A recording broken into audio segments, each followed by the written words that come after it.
ចាសូមជម្រាបសួរលោកគ្រូអ្នកគ្រូទាំងអស់គ្នាវីដេអូនេះខ្ញុំនឹងចែករំលែកតាក់ទងជាមួយនឹងការប្រើប្រាស់កម្មវិធី AI ទៅបង្កើតជាកិច្ចតែងការបង្រៀនវិញម្ដងអញ្ចឹងដោយលោកគ្រូអ្នកគ្រូដឹងហើយថានៅក្នុងការបង្រៀនគឺលោកគ្រូអ្នកគ្រូត្រូវតែមានកិច្ចតែងការបង្រៀនអញ្ចឹងដោយនៅសាលាខ្ញុំជាពិសេសគឺនៅថ្ងៃពហុគឺលោកគ្រូអ្នកគ្រូគាត់សរសេរកិច្ចតែងការបង្រៀននឹងដោយដៃអញ្ចឹងនៅក្នុងការបង្កើតកិច្ចតែងការនេះគឺវាជួយសម្រួលដល់លោកគ្រូអ្នកគ្រូទាំងអស់ដោយមិនចាំបាច់សរសេរដៃទៀតទេគ្រាន់តែលោកគ្រូអ្នកគ្រូបង្កើតរួចគឺត្រួតពិនិត្យពេលដែលត្រួតពិនិត្យរួចគឺរួចជាការស្រេចយើងអាចយកកិច្ចតែងការបង្រៀននេះទៅបង្រៀនសិស្សបានអញ្ចឹងនៅក្នុងការបង្កើតនេះលោកគ្រូអ្នកគ្រូមើលខាងក្រៅខ្នងខ្ញុំនេះទៅគឺជាកិច្ចតែងការបង្រៀនដែលខ្ញុំបានបង្កើតរួចកិច្ចតែងការនេះគឺខ្ញុំផ្ដោតទៅលើការរៀនពាក្យព្រោះថ្ងៃប្រហ័សគឺយើងរៀនសម្រាប់ជួយសិស្សរៀនយឺតអញ្ចឹងខ្ញុំបានបង្កើត10ពាក្យហើយនៅក្នុង10ពាក្យនេះគឺមិនមែនជាខ្ញុំជាអ្នកបង្កើតទេគឺខ្ញុំឲ្យ AI នឹងអ្នកបង្កើតជំនួសអញ្ចឹងលោកគ្រូអ្នកគ្រូអាចតាមដានវីដេអូនេះបានខ្ញុំនឹងបង្ហាញពីរបៀបនៃការចូលទៅបង្កើតកិច្ចតែងការវិញម្ដងអញ្ចឹងលោកគ្រូអ្នកគ្រូអាចចូលទៅក្នុងកម្មវិធីទូរស័ព្ទដៃក៏បានឬក៏កុំព្យូទ័រក៏បានប៉ុន្តែខ្ញុំបានធ្វើនៅក្នុងទូរស័ព្ទដៃហើយពេលដែលយើងបង្កើតរួចវាអត់មានកន្លែងទាញយកឯកសារកិច្ចតែងការបង្រៀននឹងចេញមកទេអញ្ចឹង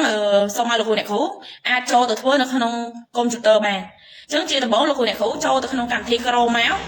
ចាបន្តមកទៀតលោកគ្រូអ្នកគ្រូអាចវាយយកពាក្យថា Gemini គឺជាកម្មវិធី AI មួយដែរនៅក្នុងការ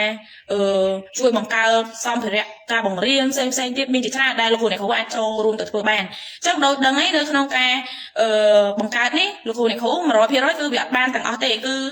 បានន័យថាវាអាចត្រឹមត្រូវត្រឹម 90% អញ្ចឹង 10% ទៀតគឺលោកគ្រូអ្នកគ្រូត្រូវតែត្រួតពិនិត្យអញ្ចឹងពេលលោកគ្រូចាត់កម្មវិធី AI Gemini នេះរួចលោកគ្រូអ្នកគ្រូសូមចូលទៅកន្លែងហ្នឹងមានសញ្ញាបូកនិងកន្លែងខាងលើហ្នឹងបន្លោះដែលគេឲ្យយើងហ្នឹងសរសេរជាអក្សរអញ្ចឹងកន្លែងនេះខ្ញុំនឹងcopy paste frog នឹងចូលតែម្ដងអញ្ចឹងខ្ញុំនឹងបង្ហាញថា frog នឹងខ្ញុំសរសេរខ្លះចាអញ្ចឹងលោកគ្រូអ្នកគ្រូមើលទៅខ្ញុំដាក់ថាជួយរៀបចំកិច្ចតែងការបង្រៀនកម្រិតបឋមនៅកម្ពុជានៅក្នុងនោះខ្ញុំបានចូលបន្ទាត់ដោយយើងអាចឲ្យ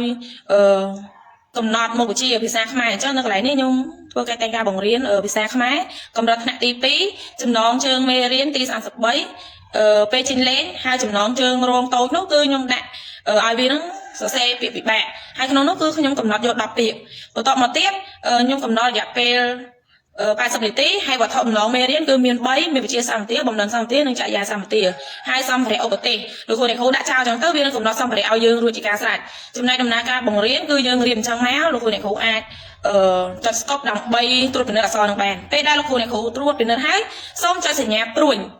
ចឹងពេលដែលចុចទៅ AI នឹងបង្កើតកិច្ចតែងការបង្រៀនឲ្យយើងដោយមានកំណត់វត្ថុបំណងមានសម្ភារៈឧបទេសនិងមានដំណើរការបង្រៀនដែលមានជា5ជំហាននៅក្នុងជំហានទាំង5នោះវាមានចែកជាកន្លងឲ្យយើងប៉ុន្តែនៅពេលដែលយើងបង្កើតនឹងអត់ទាន់មានកន្លងទេពេលដែលលោកគ្រូ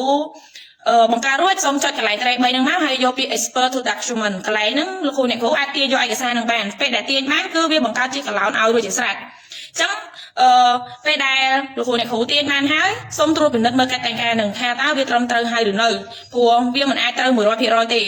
កន្លែងនេះគឺលោកគ្រូអ្នកគ្រូអាចកែអាចមើលកន្លែងតារាងហ្នឹងមិត្តបញ្ចូលគ្នាបានអាចបន្ថែមពណ៌កន្លែងណាដែលខុសលោកគ្រូអ្នកគ្រូអាចកែកន្លែងណាដែលលោកគ្រូអ្នកគ្រូចង់បន្ថែមអាចបន្ថែមបានអញ្ចឹងនៅក្នុងវីដេអូនេះគឺខ្ញុំបានមើលនឹង insert ពណ៌ចូលទៅក្នុងនឹងបន្ថែមដែរអញ្ចឹងលោកគ្រូអ្នកគ្រូអាចទស្សនាទៅហើយអាចយកទៅរៀនធ្វើបានហើយចំពោះកិច្ចតែងការបង្រៀននេះផងដែរពេលដែលលោកគ្រូអ្នកគ្រូកែរួចហើយអស់លោកគ្រូអ្នកគ្រូចុច print ទៅជាការស្រេចហើយនៅខាងក្រោយនេះគឺជាអ្វីដែលខ្ញុំបានបង្កើតរួចចាសូមអរគុណ